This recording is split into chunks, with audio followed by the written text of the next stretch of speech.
because I feel like we have enough to support this. I'm not saying Malik Monk is getting traded, but I think Kings fans should start thinking about life without Malik Monk. You have maintained this position for months. One of those guys has to go. I don't know what value Devin Carter has. I mean, actually, I do. At this exact second, he has none because those conversations have been had. I don't, Malik, I know there have been inquiries about Malik. I don't know how serious they've been. I've heard like some of the proposals, and it's like, you've got to be kidding me. Like the Kings are saying no to this. Like, no, absolutely not. Like, yeah, I might want to trade somebody. I'm not going to trade them just to do it. But someone has to go. If the idea of 2 incoming point guards is real, then 2 of them probably have to go. I'm just think Kings fans should prepare for Malik to not be here. That's all. And I don't know how you prepare for that. I don't know if you order the pizza guys. I don't know if you put your jersey on. I don't know what you do. I love Malik. I'm a fan. I'll always be a fan. I'm not sure that he has I just am not confident he has a future here. I'm potentially sacrificing my favorite player so D'Lo can have his. Well, wait a minute. I don't know about that. I don't know about that. But it's just one of those things. He's the odd man out, and you just can't have all these guys back. I like all 3 of them. I'll reiterate again. No, go ahead. Sorry. I'll reiterate again. Devin Carter, for as much as you guys think that I don't like his game, I will say he showed me something his second stint. When I saw his second stint in the NBA, I was like, all right, there might be something here. And maybe it was just the fact that he was coming off surgery, didn't have a training camp, didn't even have summer league, none of this stuff, and he needed to get acclimated. All right, okay, I can see the vision right here. So in a perfect situation, yeah, he would stay with the Kings. He'd have a whole offseason this year, and he'd be able to grow. But with Keon there, Malik there, Devin, potential Schroeder, potential Westbrook, that's too many guards who do a lot of the same things. Yeah. And have a lot of the same weaknesses, in some of those guards. And you got to move on. You say from maybe 2 of them, that might be the case. And even with like Keon signing, they're picking up the option on Keon. To me, that almost locked him in for this year. Yeah. Like, because at $2 million, like you mentioned earlier, absolutely, you're not trading him for it doesn't anything. make sense to trade him. So he's not going to be gone. You can fill contract with someone else, not with Keon Ellis. So he's not going to be gone. We talked about the market that we're hearing for Devin Carter. Doesn't look like he's going to be gone. At least one person. Not right now. Yeah. Let me ask you something about Malik, because I know this is frustrating for Kings fans, given how it feels like universally loved Malik is.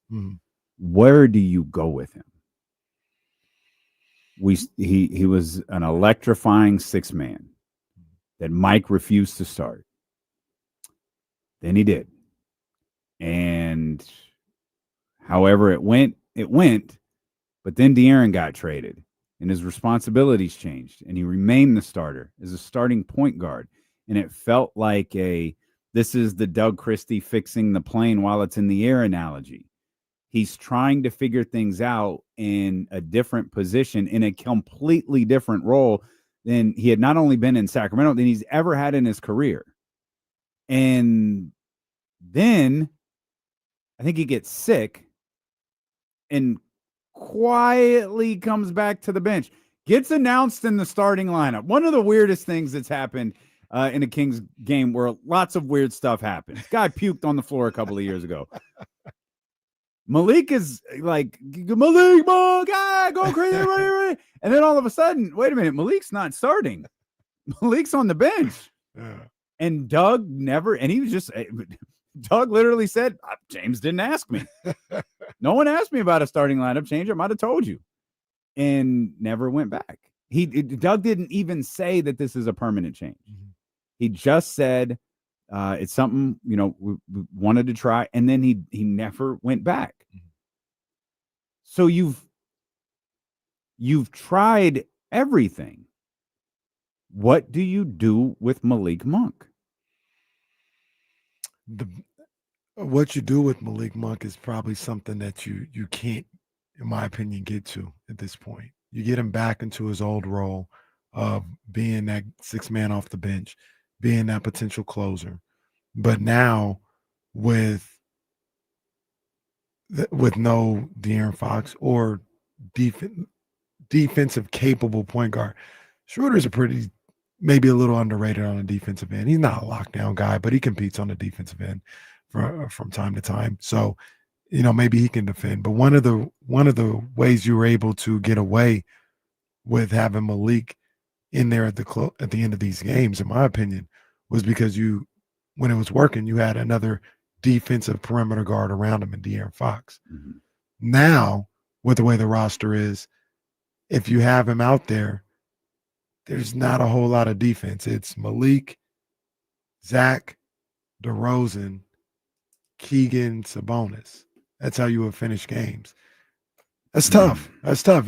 Sometimes you're gonna look to outscore these guys, but as far as guarding some of the top point guards in the game, like who's gonna take on that responsibility?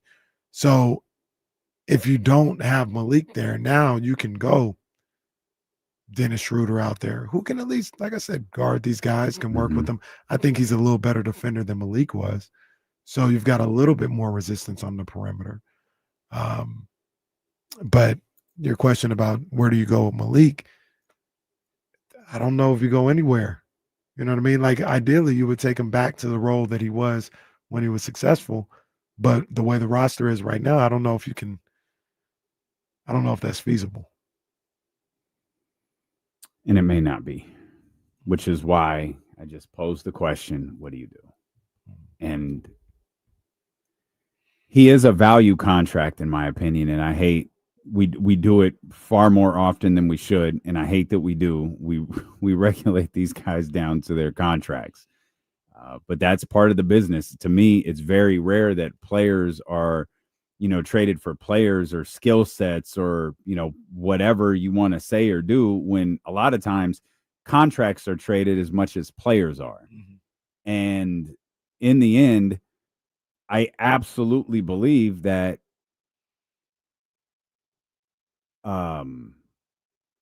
Malik has a good contract. Mm-hmm. So where does he fit? I don't know.